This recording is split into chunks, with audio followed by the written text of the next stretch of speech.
My Hero Academia, All Grown Up. Chapter 36. D. Bakugou felt like he was relying heavily on his right side because his left arm was missing its grenadier. It wasn't usually that big of a deal, but this fight had forced him to use heavy attacks consecutively, and his right arm was beginning to tire. He'd need to switch tactics soon. The building creaked and groaned over them, and the blonde glanced warily above himself as his last attack fizzled. At the rate they were going, the building would soon collapse on top of him. He glanced behind to see that Ito was still locked in battle with Alter, and as much as it appeared that his former classmate had it under control, his lack of recent combat experience was showing. He remembered Ida being a lot faster and tougher when they were younger. That one wasn't so bad. Teller's voice pulled his attention back into the fight, and Bakugou squared himself. "Are you getting tired already? Quit mouthing off." The blonde flexed his fingers and frowned. He heard the next attack before he saw it, the buzzing of fluttering papers in the air. A stream broke through the sifting dust and smoke, sharpening itself into an elongated point and aiming itself for Bakugou's chest. Bakugou threw his hands down to his sides and blasted himself toward the broken windows. He glanced over at his impromptu partner and shouted at him, "Specs, this whole place is going to go down soon." Just as Bakugou felt the first lick of moonlight, his shoulders slammed into something hard behind him and ended his escape. He jerked his head around and found that all the broken windows had been walled off with crumbled pieces of drywall, paper, and cardboard.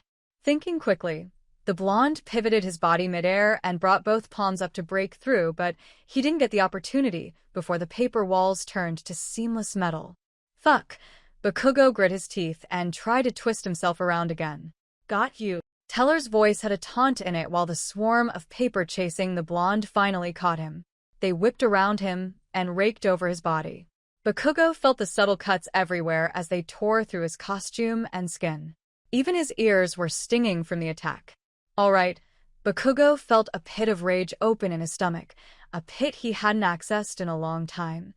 "I'm done fucking around with you." He threw his arms behind him and blasted off the new metal walls with neck-breaking force.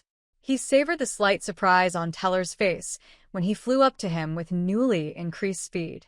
Bakugou couldn't help the self-satisfying grin as he dug his right hand into Teller's face and threw the villain to the ground with a crack.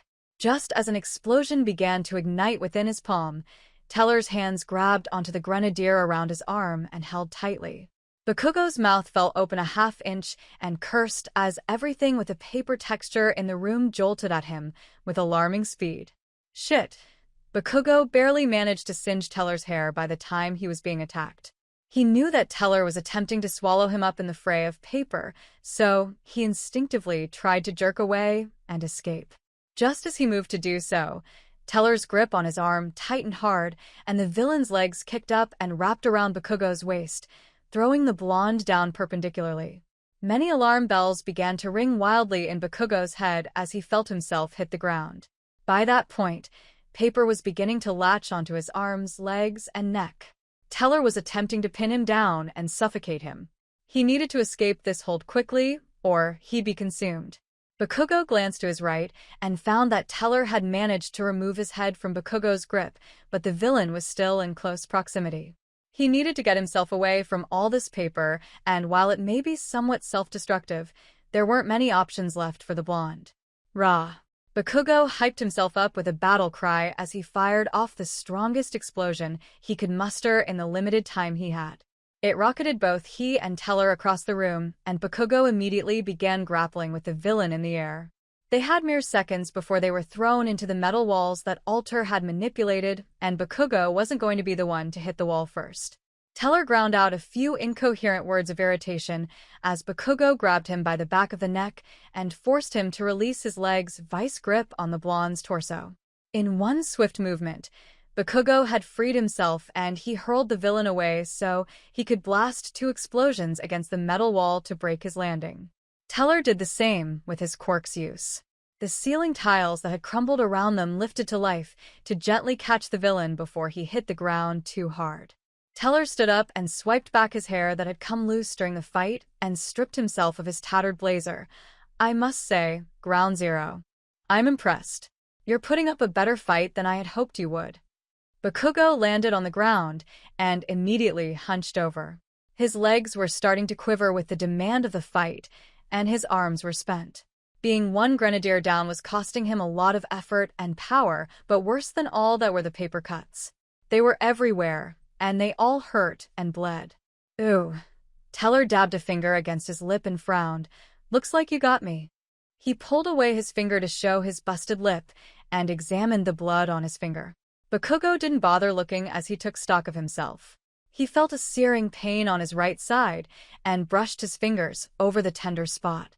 When he pulled away, there was more blood than he had anticipated.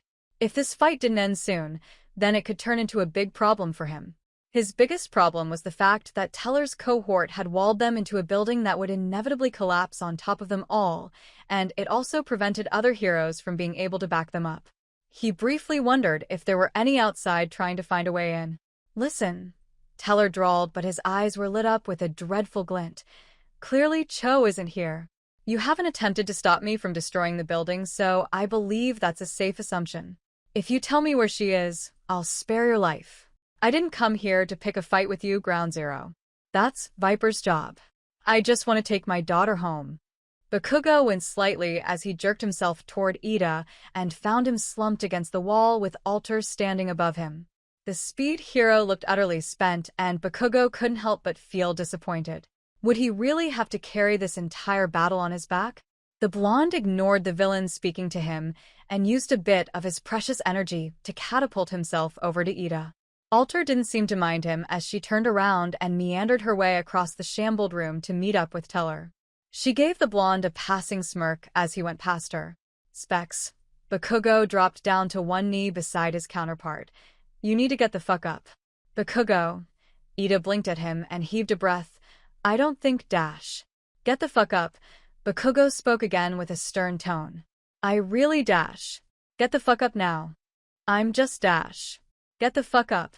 Ida looked dismayed as the blonde looked harshly at him. All right, fine. Bakugou heaved himself onto his feet and grabbed Ida by the arm, yanking him up with a grunt. I think I have a plan. Ida took a moment to get used to his wobbly legs before his eyes snagged on the blonde. Hey, you're bleeding. He reached over to Bakugou to try and get a better look at the wound in his side. I fucking know I am. Bakugou hissed and went to shove Ida away before stopping himself from toppling his counterpart. Open your fucking ears. We only have a second. We need to get out of here. Ida cut in with a frown. They're just too powerful and the station can't take much more of this. Shut the fuck up for 1 second and listen. Bakugou snapped and pointed up. I need to get above the station, and the only way to do that is to push through it. I need you to distract them. I can try. Ida glanced down at his calves, but I really don't have much juice left, Bakugou. The blonde didn't bother rolling his eyes due to the urgency of their situation. I'm talking bare fucking minimum effort, Specs. I just need you to buy me enough time to get there, and then you need to dip out. Ida paused and glanced around. Okay, but where? You have to get the fuck out of the building before I blow you to pieces. Bakugou spit back. Go through the back. The same door Uraraka took. That's walled off too. Ida gestured toward the back of the station, and both men saw that the entire back wall had been blocked off with debris from Teller's quirk. I can't get through that in time. If you're going up, then I have to go that way too. Fuck. Bakugou ground his teeth as his gaze fell onto the villains they were facing. It angered him that they appeared so lackadaisical in the midst of a fight. Their entire conversation felt like a timeout that the villains had called to let their hero toys regroup. We're sitting ducks inside this fucking place. I'm just going to have to take you with me somehow. I can distract them. Ida nodded in affirmation and shifted his weight on his feet. I'll buy you time to get us an opening, but after that, I don't have any idea. What exactly do you plan to do? Bakugou smirked, but the effort hurt the stinging cuts on his cheeks. I have an ultimate move that I've been thinking about. This will be the perfect opportunity to test it out. You haven't tested it? Ida gave him a shocked look. It's not smart to try out an ultimate move in a villain fight without testing it first. Bakugou resisted the urge to punch Ida for his condescending tone. Well shit, 4 eyes.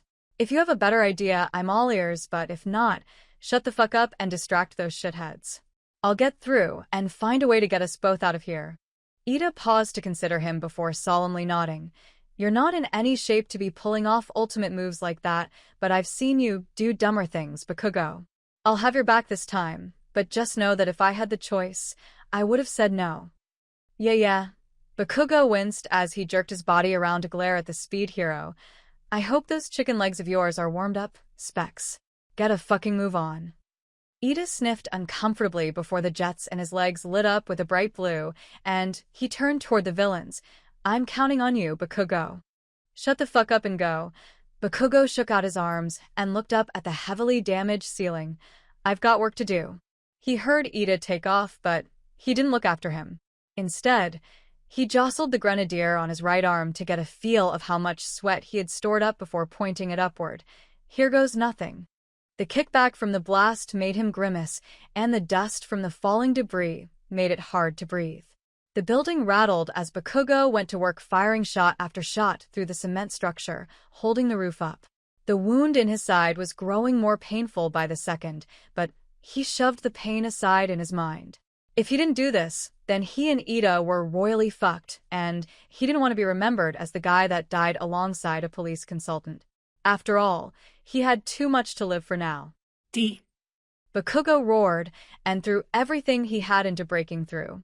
He felt a sudden whoosh of air before something collided with his injured side, and he was thrown down onto the ground of the wrecked station floor.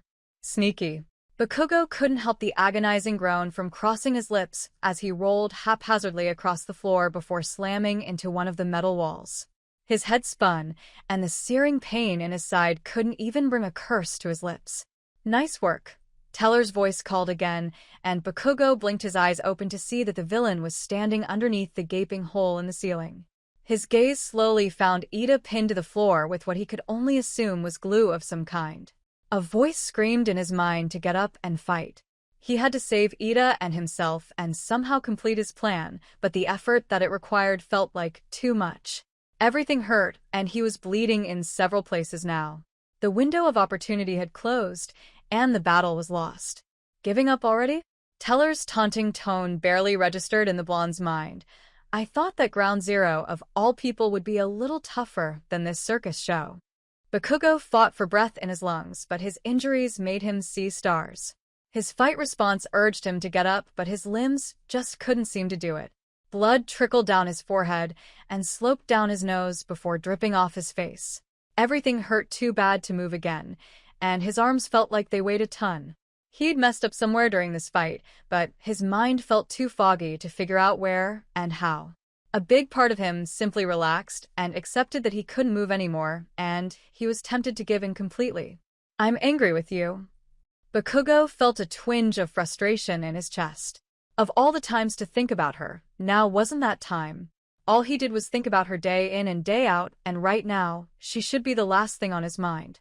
He could stand to think about her, or the guilt would eat him up. Don't start that with me. Not you too. Perhaps he shouldn't have sent her away. She wasn't at full strength, but she could still put up a damn good fight. He'd felt so shitty for pulling that card on her earlier, and now he realized that he might have jeopardized himself in doing so.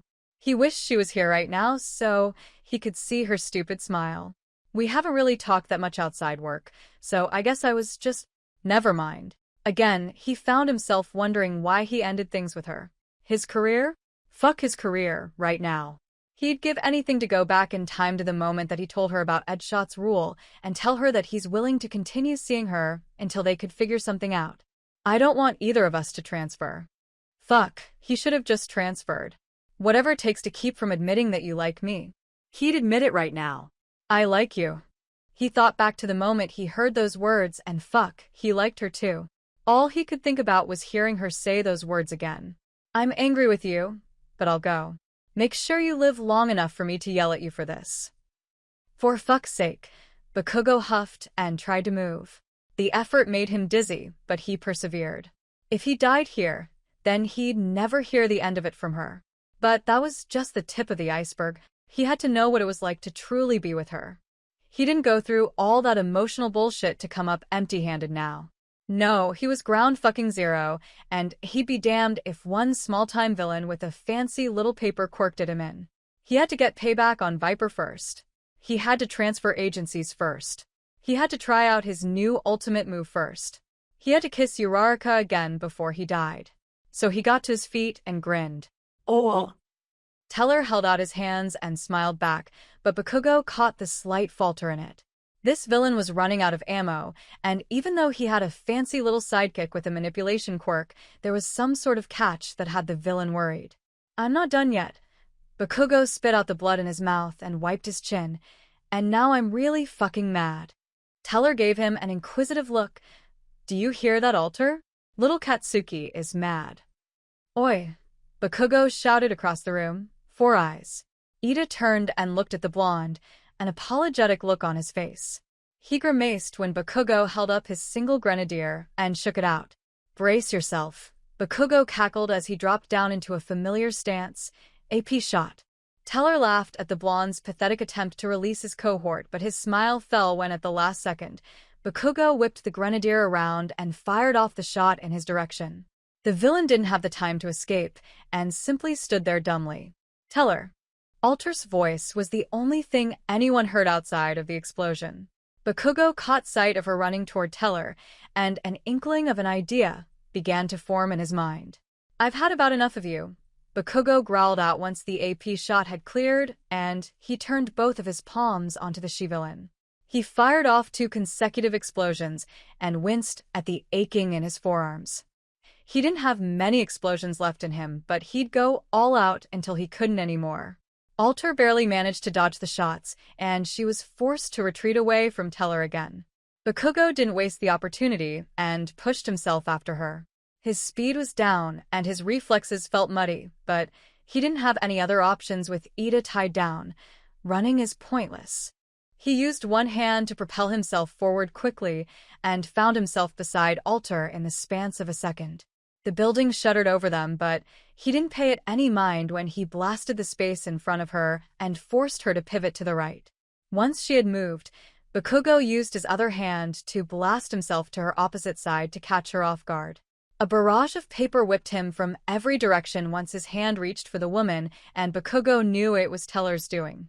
The villain had recovered from his AP shot faster than he'd hoped, but he'd endure this attack until he had another opportunity to delay the accountant villain.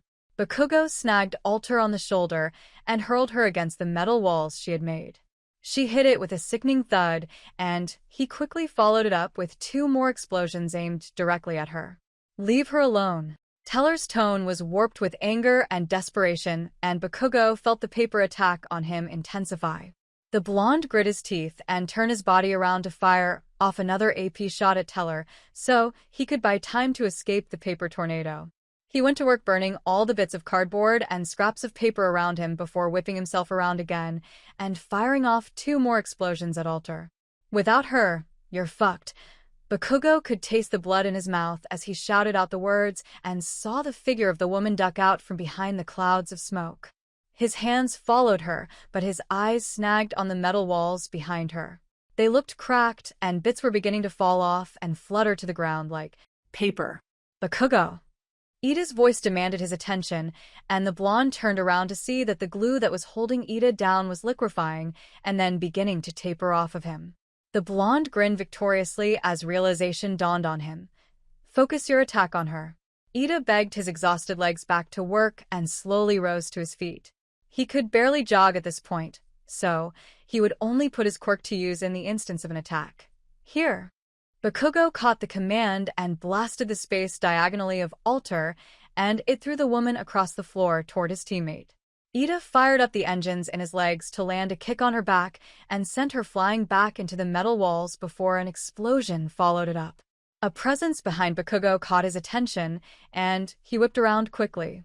Teller was beside him, and every last slip of paper and cardboard in the room rocketed up behind him, working itself into sharp points aimed directly at the blonde. Bakugou threw his arms out and fired off on either side of Teller, trying to lessen the attack before it landed. Teller threw his weight into Bakugou's chest and sent both men down onto the ground. All the air in Bakugou's lungs fled as the villain landed an awkward punch on his jaw. Bakugou croaked for air and bucked his legs, throwing the villain off and to the side. Teller rolled expertly and called all the remaining paper to himself, collecting it all into a less dignified sword than he'd used earlier in the fight. He twisted it in his grip before driving it toward the blonde that was still lying on the ground. "Tell me, is that how you treat kacchako?" A fresh flame lit in Bakugou's chest, and he rolled his body toward Teller, narrowly missing the point of a sword. The blonde rose to his knees and grabbed the button-up shirt that had been singed in several places on the villain. "Keep her name out of your mouth." The pops in his palm ignited, and an angry explosion lit up the villain's face. Bakugou took the second he had to look back at Ida and found him chasing down Alter as she tried to escape him. The metal walls cracked more, sifting back into paper, and a bit of moonlight began to shine through. The final pieces of the plan fell into place in his mind, and Bakugou threw the villain away to scan the room quickly. A large cement pillar was beginning to lean from the effort of holding the building up, and Bakugou decided that using it would be his play. He glanced once at Teller and found the villain had risen back to his feet, and the entire room felt like it pulsed as he threw his hands out. "All right then." Teller's voice finally held a note of disdain as he flexed his fingers. "I haven't used this ultimate move in a while, but I'm done playing with you, Ground Zero. I'm sure Viper will understand why I ended your pathetic existence before he got the chance." Bakugou noticed that the entire building felt like it was stretching to feed into Teller's quirk. New scraps of paper, ceiling tiles, drywall, and cardboard squeezed its way through the holes that led to other areas of the station, and they gathered in the air around Teller. The building bemoaned the effort it took to supply him, and Bakugou knew it was now or never. "Fuck." Bakugou launched himself across the room to grab Ida. He jerked the man back with him toward the cracked metal walls and sent an explosion Alter's way to keep her at bay. "Get ready." He turned back around and saw that Teller had amassed all the paper he could and was setting up his attack. Bakugou didn't let himself watch any longer before turning toward that cement pillar and lining himself up with his grenadier. His arms strained with the demand for more sweat before the pops in his palms ignited a few times, and Bakugou begged for more. He needed a defining shot. AP shot. The cracks his palms sputtered a few more times before an especially powerful precision explosion burst from his hand and rocketed across the room. He waited with bated breath as Teller's voice was heard in the background. "Parchment cyclone." Bakugou felt the gush of air that the paper made as it rushed him and Ida, but his gaze was fixed on his own attack. His eyes widened as the AP shot brushed past its target and landed on the wall behind it. "Fuck." He missed. "Bakugou." Ida shouted from behind him as the paper descended on top of them like an angry storm. Bakugou fought off the feeling of dismay before jerking himself around and fighting the whirlwind of paper beginning to wrap itself around his limbs. He held up his hand without a grenadier and fired off the strongest explosion he could muster at the cracked metal walls. It creaked and cracked with the attack, but it didn't collapse like he'd hoped it would. "Again!" Bakugou shouted as the paper began to wrap around his torso, pressing and cutting on the already open wound there. He blasted at the wall twice more, and while he made progress, it didn't open up. Ida caught onto what he was doing, and the flames from his engines freed up his legs from the paper cyclone. He fought against the effort to stay on the ground and put all his strength into kicking down the wall in conjunction with another of Bakugou's blasts. Together they put everything they had into the final moments of the fight, and Bakugou screamed at himself for missing his all-important attack. Just when it felt like they would never win, the wall finally gave out and cool evening air gushed over them. The building wailed at the loss of support as Bakugou grabbed Ida by the back of the neck and threw him through the hole. Once he was outside, the blonde followed after much more slowly as the paper restricted his limbs. He hurled himself over the threshold and almost cried in relief when hands grabbed onto the costume on his back and pulled him the rest of the way through. Once outside, Bakugou's shoulder hit the pavement of the sidewalk before he twisted his body around, lined up his two palms with the hole, and begged his arms for anything he had left. It was time to go plus ultra, even at great expense. His arms felt like they were squeezed dry as every last drop of sweat he could hope to muster and more ignited and blew through the open hole. A sonic clap echoed from the inside before the blonde felt someone grab the back collar of tattered costume and drag him across the pavement. He didn't dare remove his eyes from the shambled station as it shivered and cracked all the way up the side. With one final groan, the roof slanted and the building toppled, caving in on itself with a thundering crash and coating the street in dust and scraps of paper. Where are we? Uraraka ignored the whine in Cho's voice as she glanced around in confusion. In the darkness, she couldn't tell which building she was looking for exactly.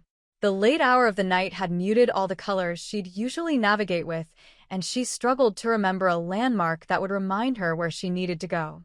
She and Cho had ridden the train for a long time before arriving in Mizutofu, and while they hadn't encountered any villains along the way, she was still on edge. She glanced down the dimly lit street and frowned. She'd only been to this side of the city once before, and she couldn't quite remember where the apartment was.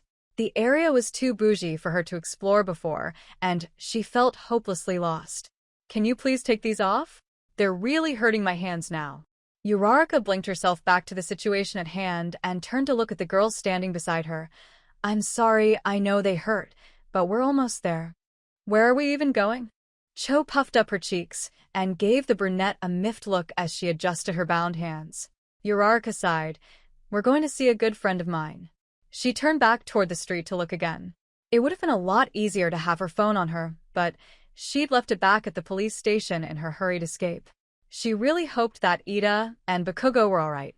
It was killing her that she didn't know the situation, but she couldn't dwell on that worry right now. She was still on the job, and she needed to get Cho to safety. I think it's this way, Uraraka mumbled and helped the girl along as they made a turn onto another dim street. The buildings seemed somewhat familiar, and she scanned each one that they passed, hoping to recognize something about them. Finally, her eyes snagged on a planter box hanging from a window, and the beginnings of a realization dawned on her. That seemed promising. Come on. Uraraka loosely pulled the girl along by the arm and guided her up a small set of stairs to a faded blue door. The call box was on the right, and Uraraka searched over the names before the one she needed popped out at her. She quickly jammed the button a few times and waited for a long moment before she pushed it again and again. Static crackled after a moment before a voice tiredly responded, Who's there? It's me, Uraraka breathed in relief. Uravity. There was a long pause, and Uraraka held her breath before the voice sighed in response, and a buzzing noise signaled that the blue door had been unlocked for her to enter. She quickly grabbed the handle and pulled Cho inside with her, glancing one more time outside to make sure that they hadn't been followed. She shoved the door shut and began to push the girl up the staircase that led to a long line of doorways. They passed a few before they landed on the one that Uraraka knew. Just as she lifted her hand to knock, the door was pulled open. Uraraka. She breathed a sigh of relief as Mirio rubbed his eyes before blinking at her. Mirio. Hi. What's going on? The blonde man shook his head to wake himself up before he turned his gaze down on the handcuffed girl beside the brunette. Can we come in? Uraraka breathed desperately. Please, it's an emergency. Mirio gave her a skeptical look before he slowly opened the door wider and waved them inside. Uraraka gently guided Cho in before her and carefully shut the door behind them. I'm really sorry to do this to you, Mirio. I just didn't know who else to go to. Mirio cleared his throat as he flicked on the lights of his living room. Yeah, all right. So, what's up? Uraraka carefully helped Cho down onto one of the sofa chairs before she looked back at Mirio hesitantly. This is Cho. I'm trying to hide her for a little bit. Mirio looked down at the girl and frowned. Why is she cuffed? Well, Uraraka scratched the back of her head nervously. Can you and I talk in private for a minute? Mirio sniffed and gave Uraraka a hard look. I just want to know why you're here. Please. Uraraka motioned back toward the front door. Give me 2 minutes and I'll explain everything. She won't be able to do anything with those on, so you don't have to worry. The blonde man simply stood still and watched Uraraka's pleading face, but he didn't move. Please, Mirio. Uraraka tried again. I wouldn't be here if it wasn't urgent.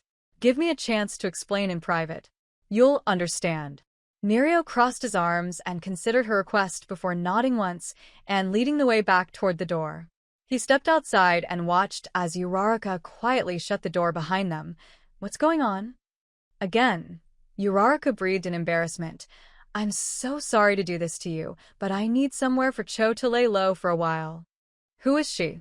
Uraraka swallowed and pushed a sigh through her nose. Well, you know that villain in Tokyo that I've been looking for? Tell her. Yeah, I know of him. She's his daughter. Uraraka said it quickly and tried to gauge Mirio's reaction, but his tiredness didn't lend a lot of information to her. We need to hide her so that he can't take her back. She says that she want to try becoming a hero, so I just thought that you could help her dash. Whoa, whoa, whoa. Mirio waved a hand between them. Slow down. She's that guy's daughter? He jutted his thumb toward the closed door and watched as the brunette swallowed and nodded. No way, Uraraka. You know the protocol on things like this. She needs to be in agency hands, or better yet, the police. Uraraka gave him a pleading look. Please, Mirio. You have to trust me on this one. No way. Mirio shook his head sharply. What did you think I was going to say? I don't know. Uraraka shrugged and felt a pit of nervousness open in her gut. All I can say right now is that she isn't safe at an agency, and she's even less safe with the police. I need to put her somewhere that she's protected and she won't be found. It's super temporary. Why?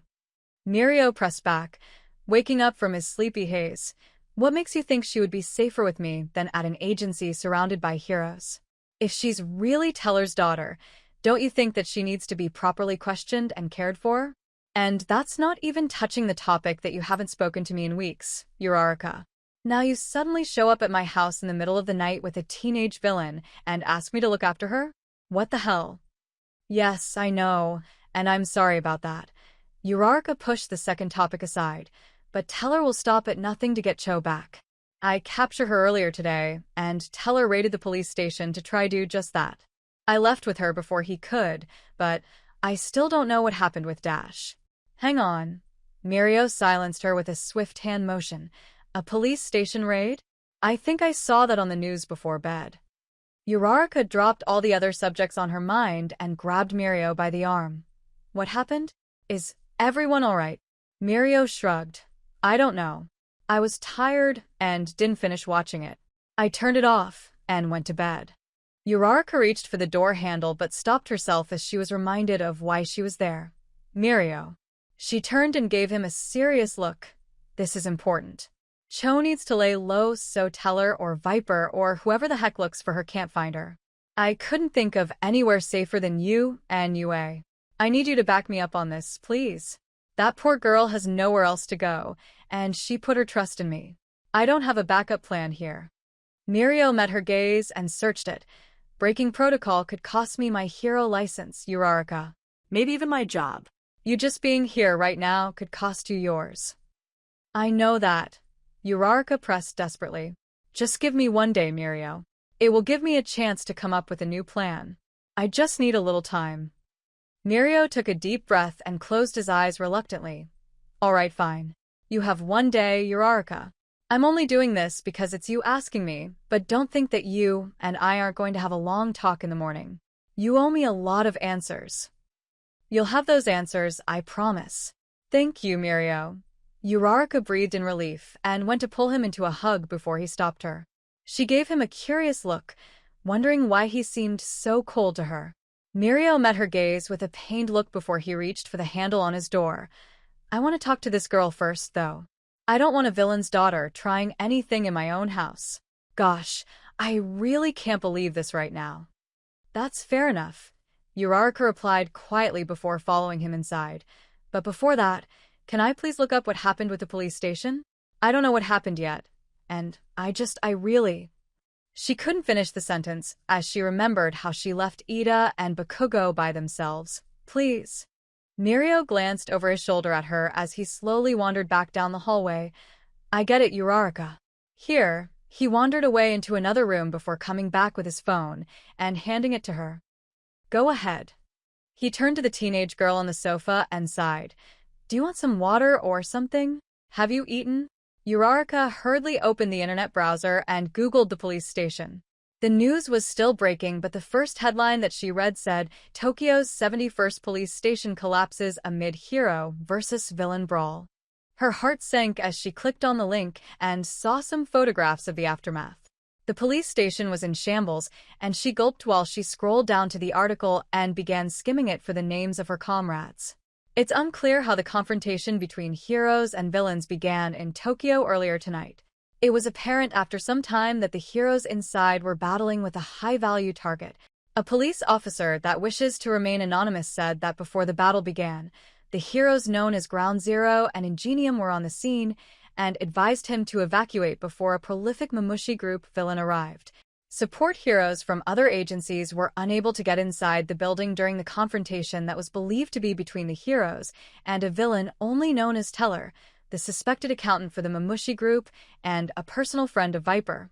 The station collapsed in the mid-hours of the night, and police are not releasing any more information at this time, citing that an investigation will be underway throughout the night and a press conference will be held in the morning.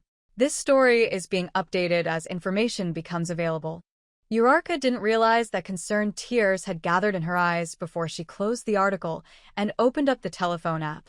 She hurriedly typed in the Etshot agency's phone number, and it rang a few times before a chirpy voice answered.